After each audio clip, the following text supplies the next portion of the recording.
Welcome to Tales by Felix, where every story unlocks a new world. Remember to subscribe, like and share. Let's begin.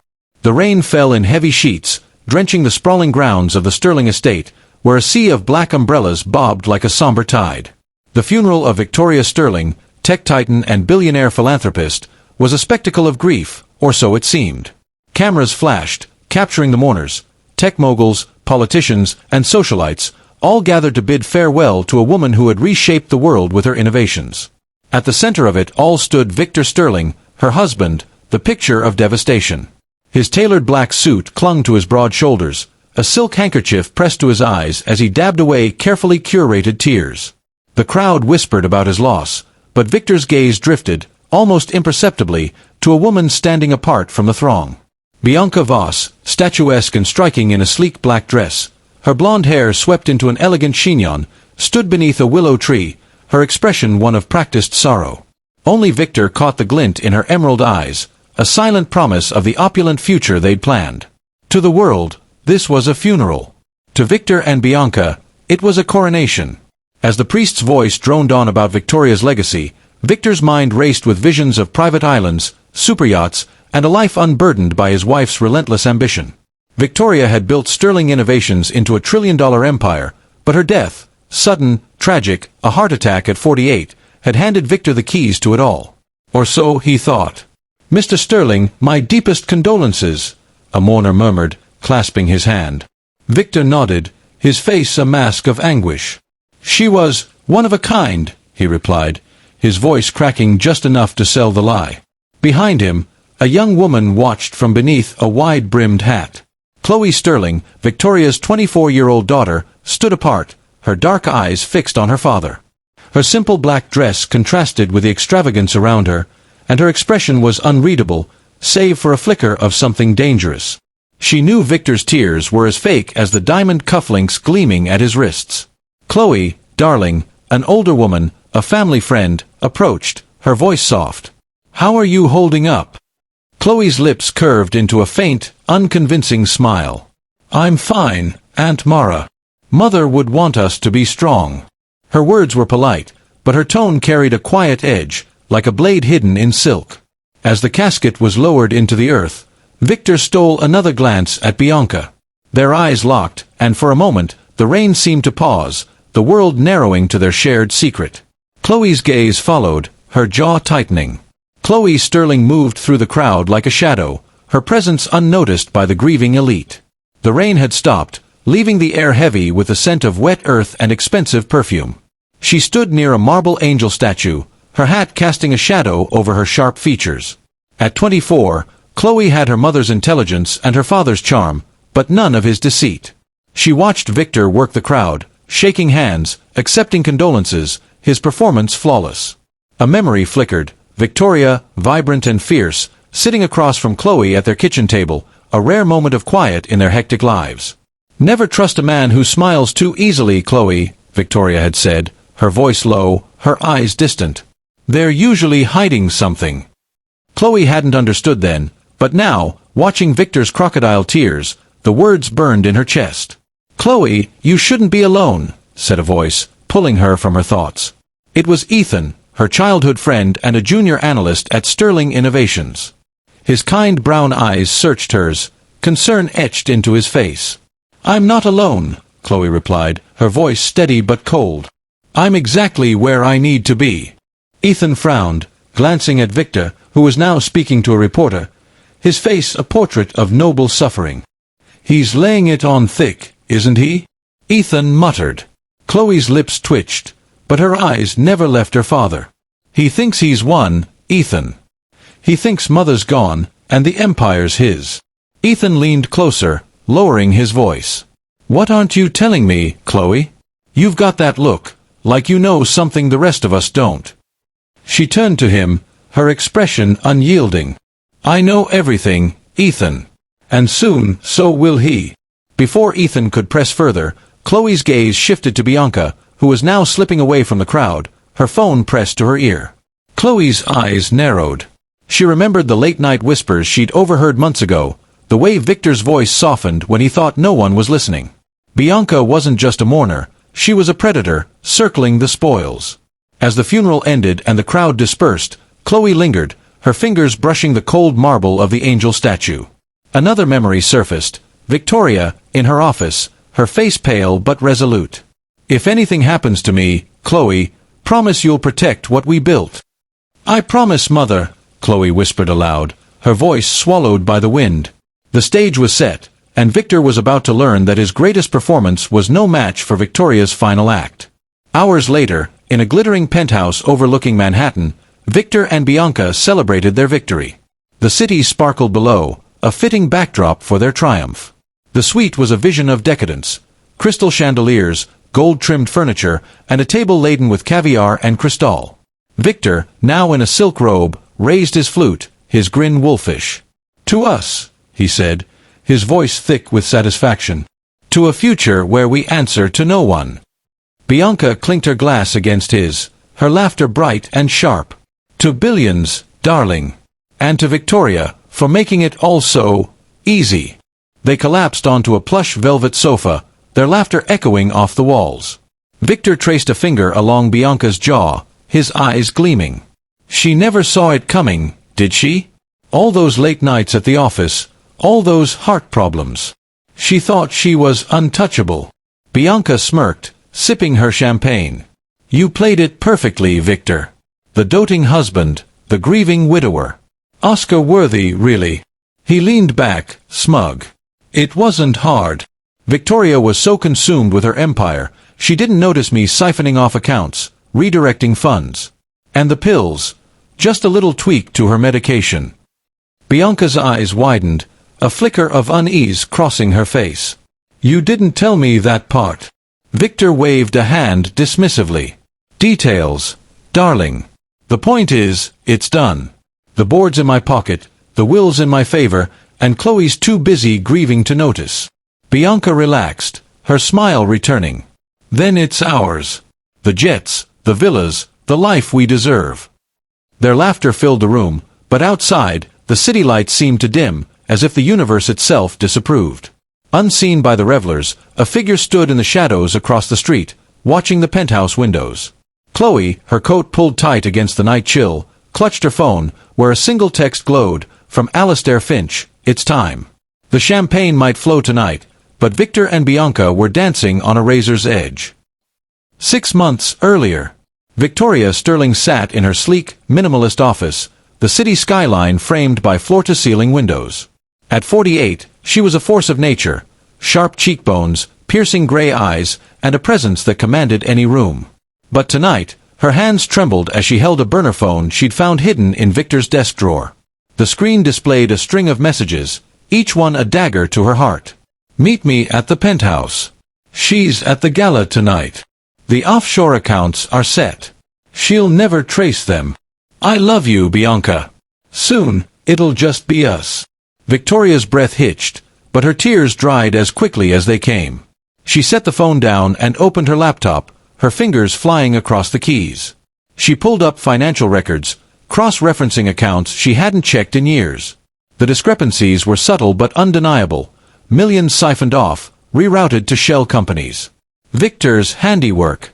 A knock at the door startled her. Alastair Finch, her trusted lawyer, stepped inside, his silver hair catching the light. "Victoria, it's late. You should rest." She looked up, her face a mask of resolve. "Rest is for the dead, Alastair. And I'm not there yet." He frowned, closing the door behind him. "What's happened?" She slid the burner phone across the desk. "Victor's been busy. And not just with his mistress." Alastair's eyes scanned the messages, his jaw tightening. "That bastard. After everything you've built." Victoria stood, pacing. "He thinks he's won. He thinks I'm blind. But he's forgotten who I am." "What's the plan?" Alastair asked, his voice steady, ready to follow her lead. She stopped, her gaze cold as steel. "We take everything back. Every penny, every asset, every shred of power he thinks he's stolen. And we do it so thoroughly, he'll wish he'd never met me." Alastair nodded, a spark of admiration in his eyes. "Where do we start?" "With the will," Victoria said, her voice low and dangerous. And Chloe. She needs to know. As the city hummed below, Victoria Sterling began to weave her final masterpiece, a plan so intricate, so devastating, that it would echo beyond her grave. The next morning, Victoria's office was a war room. Whiteboards lined the walls, covered in flowcharts and timelines, each arrow and note a piece of her counterattack. Alistair sat across from her, surrounded by a team of lawyers and financial advisors, all sworn to secrecy. Victoria's energy was electric, her exhaustion masked by a fire that burned brighter with every betrayal she uncovered. "This is bigger than just Victor," she said, pointing to a chart detailing offshore accounts.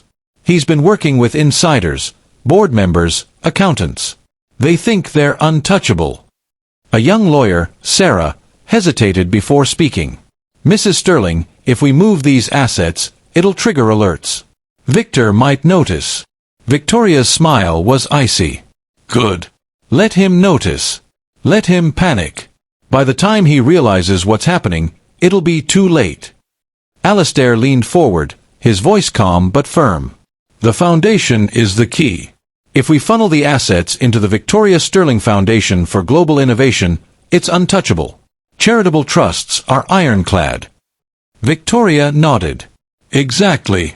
And Chloe will lead it. She's ready." Sarah glanced up, surprised. "Your daughter? She's only 24. No offense, but—" "No offense taken," Victoria cut in, her tone sharp.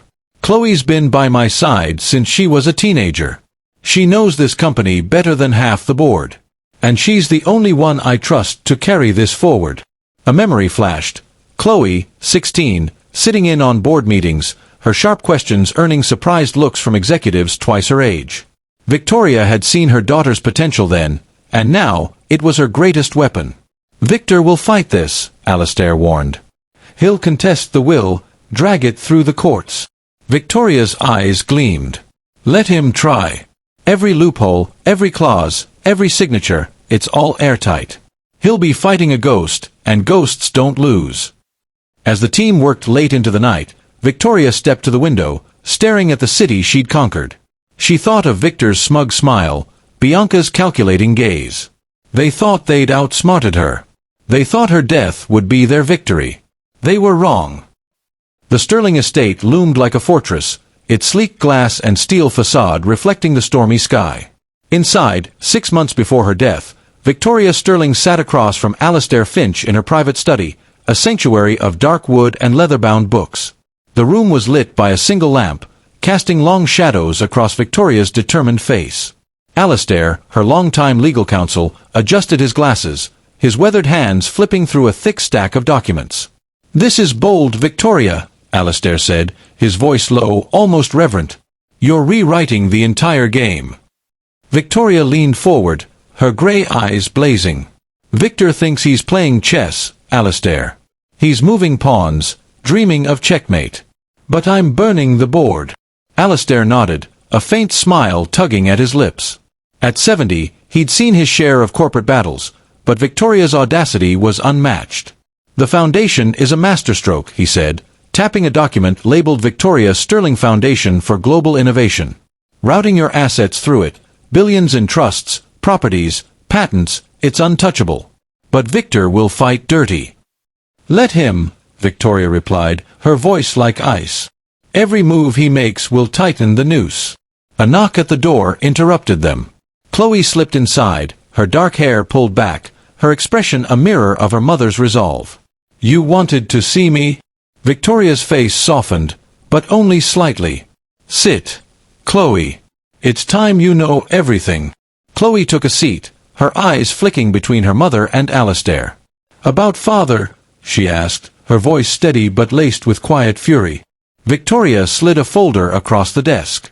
"Proof. His affair with Bianca Voss, the offshore accounts, the doctored financials. He's been planning this for years." Chloe opened the folder, her fingers trembling as she scanned the documents. Text messages, bank statements, emails. Her jaw tightened. "He's a parasite." "He's worse," Victoria said. "But we're not victims, Chloe. We're architects. This," she gestured to the documents, "is our blueprint. When I'm gone, you'll carry it out." Chloe's eyes snapped up. Gone. Mother, what are you? No questions, Victoria cut in, her tone final. Just trust me. Alistair will guide you. Promise me you'll see this through. Chloe swallowed hard, nodding. I promise. As Alistair outlined the legal maneuvers, trusts, codicils, encrypted files, Victoria watched her daughter, pride mingling with sorrow.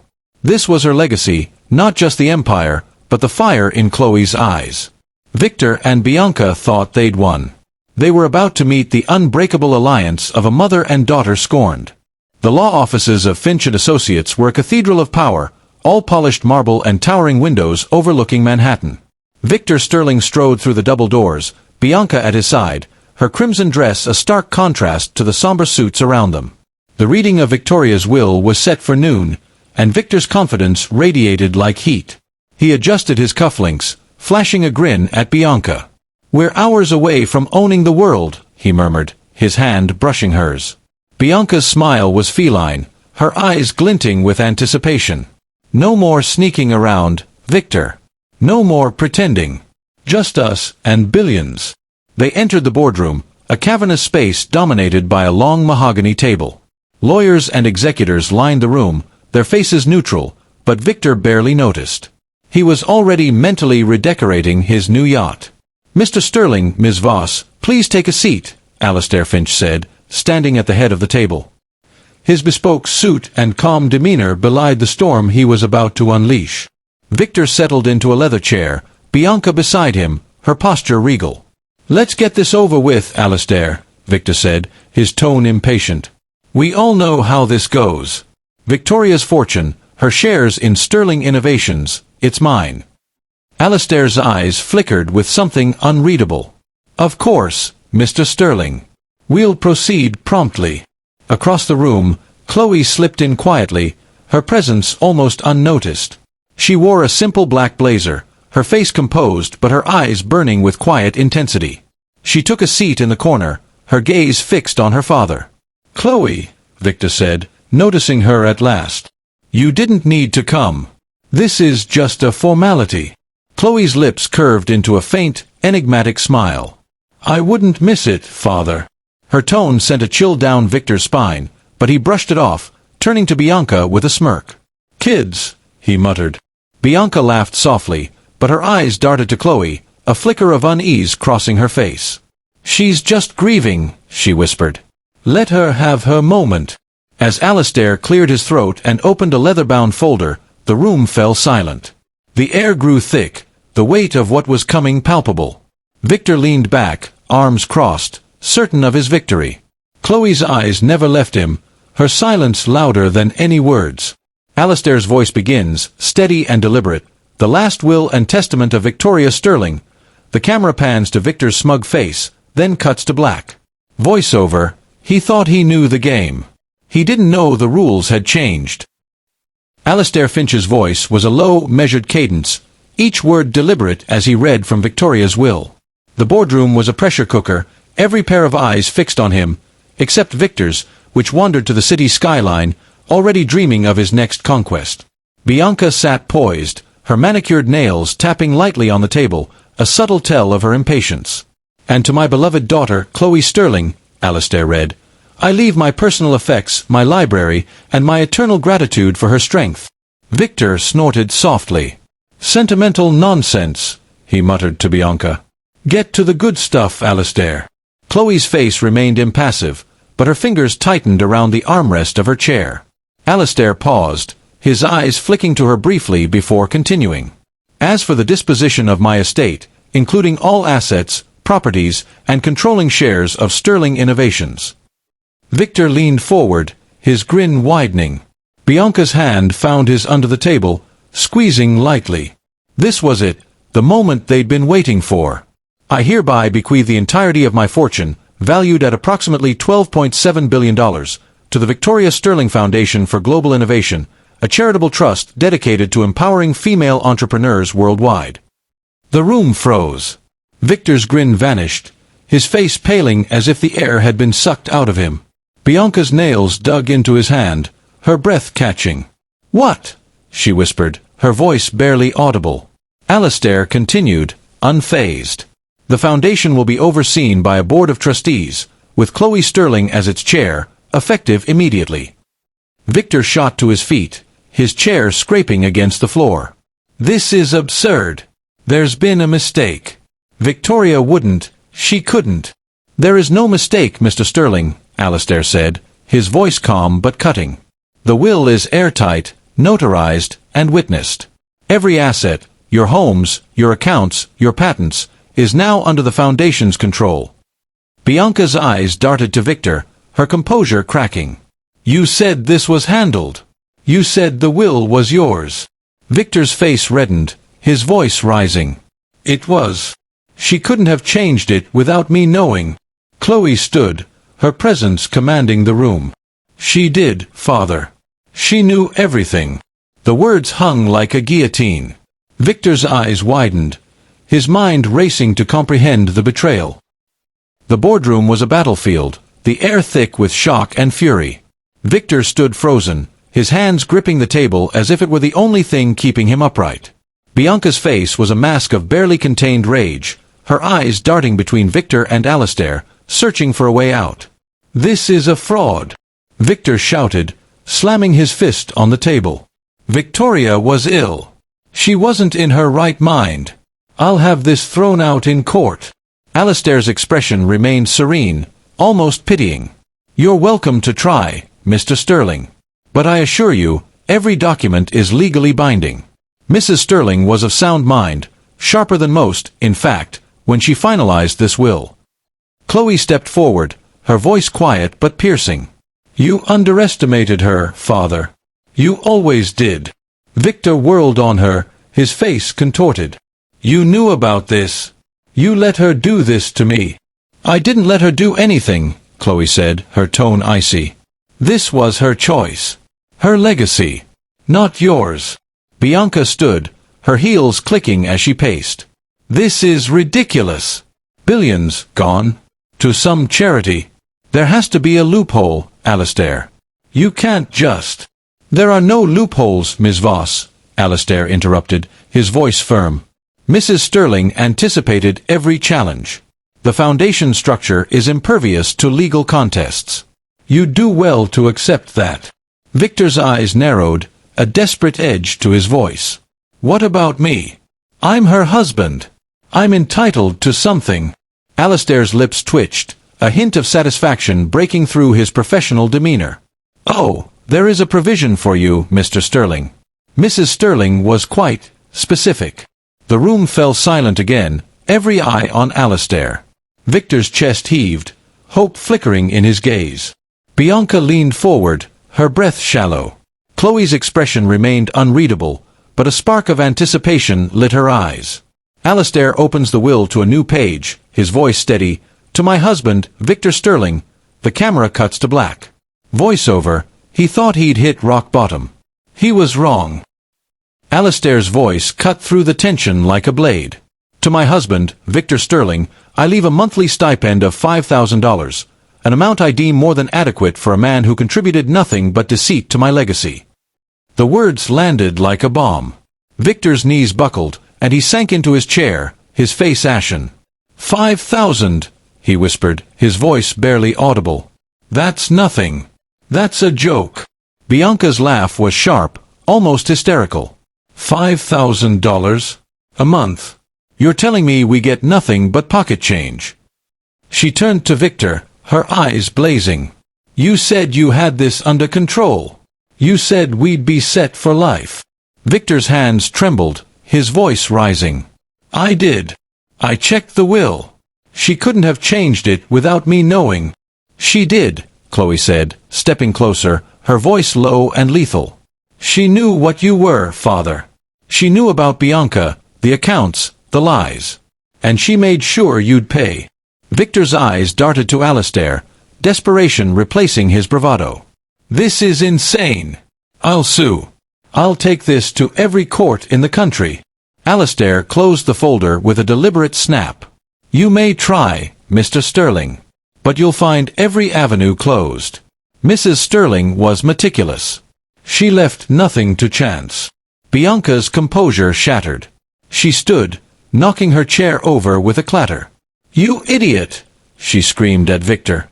"You dragged me into this, promised me the world, and now we have nothing." Victor reached for her, his voice pleading. "Bianca, wait, we can fix this." "There's no fixing this," she snapped, wrenching her arm away. "You're nothing without her money, Victor. Nothing." The room watched in stunned silence as Bianca's words echoed, each one a nail in Victor's coffin. Chloe's lips curved into a faint, satisfied smile, but she said nothing. The trap was sprung, and the prey was caught. The boardroom was a battlefield littered with the wreckage of Victor Sterling's dreams. The air crackled with tension as Bianca Voss stood, her chair toppled behind her, her once flawless composure shattered. Her crimson dress clung to her trembling frame, and her emerald eyes blazed with fury as she glared at Victor, who sat slumped, his face drained of color. $5,000. Bianca's voice was a shriek, piercing the stunned silence. "You promised me billions, Victor. Billions. And now I'm left with nothing but your pathetic lies." Victor's hands shook as he reached for her. "Bianca, please, we can fight this. There's got to be a way. A way." She swatted his hand away, her nails flashing like claws. "You swore you had the will locked down. You swore she'd never suspect. You're a fraud, Victor, a complete fraud." The lawyers and executors exchanged uneasy glances, their pens frozen over notepads. Alistair Finch, at the head of the table, adjusted his glasses, his expression one of quiet satisfaction. Chloe Sterling sat silently in the corner, her dark eyes watching the implosion with a predator's calm. "Ms. Voss," Alistair said, his voice steady, "I suggest you compose yourself. The terms of Mrs. Sterling's will are final." Bianca whirled on him, her face contorted. "Don't patronize me, old man. You think I'm going to walk away with nothing after all I've done?" She turned back to Victor, her voice dropping to a venomous hiss. "I played your game, Victor. I put up with your whining, your arrogance, your promises. And for what? A measly $5,000 a month." Victor's voice cracked, desperation seeping through. "Bianca, we're in this together. We can hire lawyers, contest the will." She laughed, a bitter, jagged sound. "Together? There is no together anymore. You're nothing without her money, and I'm not sticking around to scrape by with a loser." The room held its breath as Bianca grabbed her purse, her heels clicking furiously against the marble floor. Victor's pleas echoed, "Bianca, wait." But she didn't look back. The door slammed behind her, the sound reverberating like a gunshot. Chloe's lips twitched, a ghost of a smile. The first domino had fallen. Victor sat alone in the boardroom, the silence suffocating. The other attendees had filed out, their murmurs fading down the hall. His tailored suit, once a symbol of power, now felt like a costume, ill-fitting and mocking. He stared at the empty chair where Bianca had sat, her perfume lingering like a cruel taunt. He fumbled for his phone, dialing her number with trembling fingers. "Come on, Bianca, pick up," he muttered. The call went to voicemail. He tried again, then again, each unanswered ring tightening the knot in his chest. "Mr. Sterling," Alistair's voice cut through, calm but firm. He stood at the door, briefcase in hand. "I suggest you prepare for what's next. The media will have this story within the hour." Victor's head snapped up, his eyes wild. "The media? You leaked this?" Alistair raised an eyebrow. Mrs. Sterling ensured her wishes would be public. Transparency was her final request. Victor's laugh was hollow. "Her final request? She's dead, Alistair. She's gone, and I'm still here." Chloe stepped forward from the shadows, her voice low and cutting. "Are you, father? Because from where I'm standing, you look like a ghost already." Victor's face twisted, but before he could respond, his phone buzzed. A text from an unknown number. "Check the news." His heart sank as he opened a browser, headlines screaming across the screen. "Billionaire's husband cut off. Victoria Sterling's will shocks the world." He scrolled, his breath hitching. Social media was ablaze. Memes of his tearful funeral performance, tweets mocking his downfall. Victor Sterling thought he'd won the jackpot. Turns out, he's bankrupt in every way. Chloe approached, her footsteps deliberate. You thought you could erase her, she said, her voice steady. But Mother's legacy is bigger than you. It's bigger than all of us. Victor's voice was a rasp. You're enjoying this, aren't you? Chloe's eyes met his, unflinching. I'm honoring her. Something you never did. As she turned to leave, Victor called after her, his voice breaking. Chloe, please. I'm your father. She paused at the door, not looking back. You stopped being my father the moment you betrayed her. The door closed softly, leaving Victor in darkness. Chloe stood on the balcony of the Sterling Innovations headquarters, the city sprawling beneath her. The wind tugged at her dark hair, but her expression was unshakable, a blend of grief and resolve. Inside, the boardroom buzzed with activity as the newly formed Victoria Sterling Foundation prepared to launch. Chloe was its chair, a role she'd been groomed for since childhood, though she'd never imagined it would come like this. Ethan, her childhood friend, joined her, his tie loosened, a tablet in hand. The press is eating this up, he said, showing her a headline. Chloe Sterling steps up to lead Mother's billion-dollar legacy. You're trending worldwide. Chloe's lips curved slightly. It's not about me, Ethan. It's about her. He studied her, concern in his eyes. You planned this with her, didn't you? Before she... He trailed off, unable to say the word. Chloe nodded, her gaze distant. She called me to her office 6 months ago. Showed me everything. Victor's betrayal, the accounts, Bianca. She said, Chloe, if I don't make it, you have to finish this. I didn't want to believe it, but... Her voice cracked, just for a moment. She knew she was running out of time. Ethan's jaw tightened. Victor deserves this. But are you okay? Carrying all this? Chloe turned to him, her eyes fierce. I'm not carrying it alone. She's with me, Ethan. Every step. Inside, Alistair approached, a rare smile on his face. The Foundation's first grants have been approved. 10 women-led startups, fully funded. Victoria would be proud. Chloe's chest tightened, a memory flashing. Her mother, laughing as they brainstormed ideas late at night, a whiteboard covered in dreams. She is proud, Chloe said softly. As they returned to the boardroom, a TV in the corner played a news report. Victor Sterling, once a titan of industry, now faces financial ruin. Sources say he's been blacklisted by major firms. Chloe's eyes lingered on the screen, her expression unreadable. She planned that too, didn't she? Ethan whispered. Chloe's silence was answer enough. Victor Sterling's world unraveled in real time.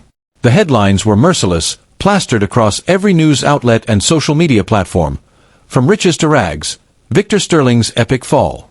Paparazzi photos captured him leaving the law firm, his face haggard, his suit rumpled.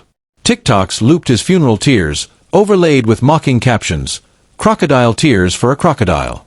Twitter was a firestorm, with hashtag Victor Sterling trending alongside emojis of crying clowns and empty wallets. He sat in a dimly lit bar, a cheap whiskey in hand, his phone buzzing incessantly. Another call from his lawyer, another voicemail he couldn't bear to hear. The bartender, a grizzled man with a pitying look, slid a newspaper across the counter. Tough break, buddy, he said. Victor glared at the headline, Sterling's betrayal, how a cheating husband lost it all. They don't know the half of it, he muttered, downing his drink. His phone lit up with a text from an old business associate. You're toxic, Victor. No one's touching you now. He scrolled through his contacts, calling former allies, but each call went unanswered. The industry had turned its back on him, a blacklist orchestrated with surgical precision. A memory surfaced, Victoria, months ago, catching him in a lie about a board meeting. You're slipping, Victor, she'd said, her voice cold. He'd laughed it off, but now her words echoed like a curse. Outside, a news van pulled up, cameras flashing as Victor stumbled into the street.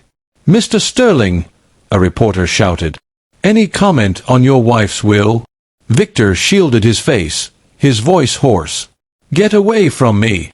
But the cameras followed, relentless, capturing his descent for the world to see. Bianca Voss sat at a dimly lit bar in a seedy part of town, a far cry from the glittering penthouses she once frequented. Her designer dress was second-hand now, her makeup heavy to mask the exhaustion in her eyes. She sipped a martini, her gaze fixed on a wealthy-looking man at the end of the bar, his Rolex glinting in the low light. She adjusted her posture, flashing a practiced smile. "Is this seat taken?" she purred, sliding onto the stool beside him. The man glanced at her, his expression cool. "I know who you are," he said, his voice flat. "Bianca Voss, the gold digger who thought she'd outsmart Victoria Sterling." Her smile faltered, but she recovered quickly. "You shouldn't believe everything you read. I'm just looking for good company." He laughed, a cold sound. "Save it. Your face is all over the news. You're radioactive." Bianca's fingers tightened around her glass, her charm crumbling. She'd tried this dance at 3 other bars tonight, each rejection sharper than the last. The world knew her as Victor's accomplice, a schemer who'd gambled and lost. She returned to her cramped apartment, the walls peeling, a stark contrast to the luxury she'd known. Her phone buzzed with notifications, mocking comments, cruel memes. Bianca Voss, from mistress to misery. She hurled the phone against the wall, her scream echoing in the empty space. A memory flashed, Victoria, confronting her at a gala months ago. "You think you're clever, Bianca," Victoria had said, her voice low. "But you're playing a game you can't win." Bianca had laughed then, confident in Victor's promises. Now, alone, she saw the truth. Victoria had won, even from the grave. The Victoria Sterling Foundation for Global Innovation hummed with purpose, its sleek Manhattan headquarters a beacon of progress. Inside, Chloe Sterling stood at a glass conference table, surrounded by a team of young, ambitious women, entrepreneurs, scientists, and innovators. A massive screen displayed the foundation's logo, a stylized phoenix rising from flames, a nod to Victoria's indomitable spirit. Chloe, now 24 but carrying herself with the gravitas of a seasoned leader, reviewed grant proposals, her voice steady and authoritative. "These startups will redefine clean energy," she said, pointing to a proposal. "Fund them fully." Mother would have insisted. A young executive, Maya, nodded, her eyes bright with admiration. "You're just like her, Chloe. Fearless." Chloe's smile was bittersweet. "I'm just following her blueprint." Across the room, a TV played silently, its news ticker delivering a fresh blow. Victor Sterling blacklisted by major firms, sources confirm. Chloe's gaze flicked to the screen, her expression unreadable. The blacklist wasn't an accident. It was Victoria's design, executed with precision by Chloe and Alastair Finch. Every major player in tech, finance, and real estate had closed their doors to Victor, his name now synonymous with betrayal and failure. In a flashback, Victoria's voice echoed, "Make sure he has nowhere to run, Chloe. Cut off every path." The memory showed mother and daughter in Victoria's study, poring over a list of industry contacts. "These are my allies," Victoria had said, circling names. "They'll honor my wishes, even after I'm gone." Back in the present, Ethan, Chloe's childhood friend, approached, his tablet glowing with data. "It's working," he whispered. "Victor's been rejected by every boardroom from New York to Singapore. He's a pariah." Chloe's eyes met his, a spark of satisfaction in them. "Good. He built his empire on her back. Now he's got nothing." Outside, the city buzzed, unaware of the quiet vengeance unfolding within. Chloe turned back to her team, her voice resolute. "Let's keep building. For her." The Victoria Sterling Foundation's launch gala was a spectacle of hope and ambition, held in a glittering ballroom overlooking Central Park. Women from across the globe, scientists, entrepreneurs, activists, filled the room, their faces alight with possibility. Massive screens displayed the Foundation's mission, empowering women to shape the future. Chloe stood at a podium, her simple black dress a stark contrast to the opulence around her, her presence commanding. "Tonight," Chloe began, her voice clear and resonant, "we honor my mother, Victoria Sterling, a woman who built an empire and refused to let it be stolen. This foundation is her legacy, a promise to every woman with a dream that her voice will be heard, her ideas funded, her future limitless." The crowd erupted in applause, flashes from cameras illuminating Chloe's face. A montage played on the screens, women opening tech labs in Nairobi, launching startups in Mumbai, breaking ground on clean energy projects in Berlin. Each image was a testament to Victoria's vision, realized through Chloe's leadership. In the audience, Alastair Finch watched, his eyes misty. "She's done it," he murmured to Ethan, seated beside him. Victoria's plan, executed to perfection. Ethan nodded, his gaze fixed on Chloe. She's more than Victoria's daughter. She's her successor. A flashback flickered, Victoria and Chloe, late at night, laughing over coffee in the Sterling Innovations office. "You'll change the world, Chloe," Victoria had said, her hand on her daughter's shoulder. "Not just for me, but for every woman who comes after." Back at the gala, a young entrepreneur approached Chloe, her eyes shining. "Ms. Sterling, your mother's foundation funded my AI startup. I wouldn't be here without you." Chloe smiled, genuine warmth breaking through her composed exterior. "You're here because of you. And her. Keep building." As the gala continued, the camera lingered on a portrait of Victoria, her piercing gray eyes seeming to watch over the room. The foundation wasn't just a charity, it was a revolution, one Victor Sterling could never touch. Victor Sterling sat in a cramped, dimly lit apartment, a far cry from the sprawling mansions he once called home. The walls were stained, the furniture second-hand, and the air thick with the stench of cheap whiskey. He stared at a faded photo of Victoria, her smile mocking him from the frame. His phone, once buzzing with calls from power brokers, now sat silent, its screen cracked. The TV droned in the background, a news report celebrating the Victoria Sterling Foundation's success. Chloe's face filled the screen, confident and poised, announcing a new round of grants. Victor hurled his glass at the wall, the shatter echoing in the empty space. "You did this," he muttered, glaring at the photo. "You took everything." A flashback showed Victor in happier times, charming investors at a Sterling Innovations gala, Victoria at his side. He'd been her arm candy then, basking in her glory, but always scheming. "You were too busy building your empire to see me," he whispered, his voice breaking. His phone buzzed, a rare call. He answered, hope flickering. "Yeah, it's Victor." "Mr. Sterling," a cold voice said, "this is your landlord. Rent's overdue. Pay up or you're out." Victor's face fell, the line going dead. He stumbled to the window, the city skyline taunting him with its untouchable wealth. Once, he'd owned that view. Now, he was nothing, a forgotten man, erased by the woman he'd betrayed. Outside, a newsstand displayed a magazine with Chloe on the cover, the new face of innovation. Victor's name was nowhere, his existence reduced to a footnote in her story. Bianca Voss stood before a cracked mirror in a run-down motel room, her once radiant beauty dulled by time and desperation. Her blonde hair was brittle, her eyes hollow, the lines on her face telling a story of regret. She applied lipstick with unsteady hands, trying to summon the charm that had once opened doors. The mirror reflected a woman she barely recognized, a ghost of the glamorous predator who'd thought she could outsmart Victoria Sterling. Her phone, propped on the sink, played a news clip. The Victoria Sterling Foundation breaks records, funds 100 women-led startups.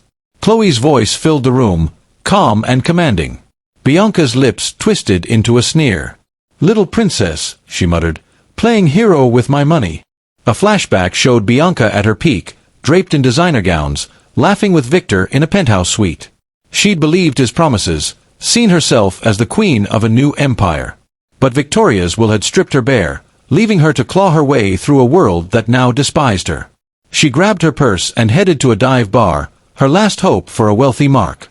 "One drink," she told herself, scanning the room. A man in a cheap suit caught her eye, his watch suggesting modest wealth. She slid beside him, her smile forced. "Buy a girl a drink."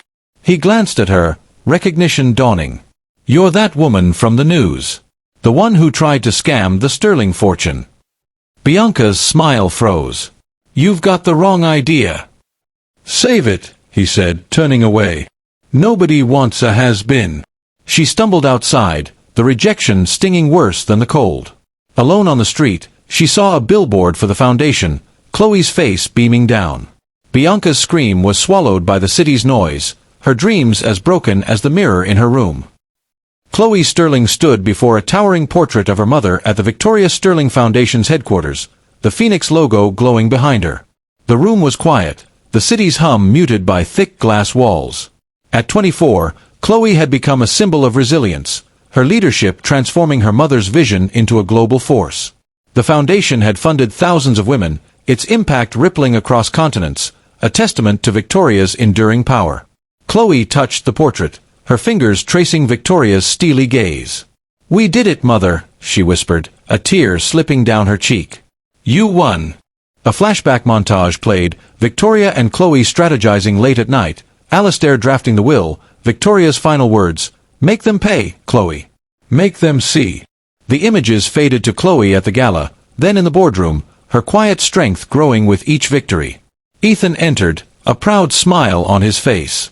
The foundation's valuation just hit $15 billion. "You've outdone her, Chloe." She shook her head. "I'm just carrying her torch. She planned every move, Ethan. Even from the grave, she's unstoppable."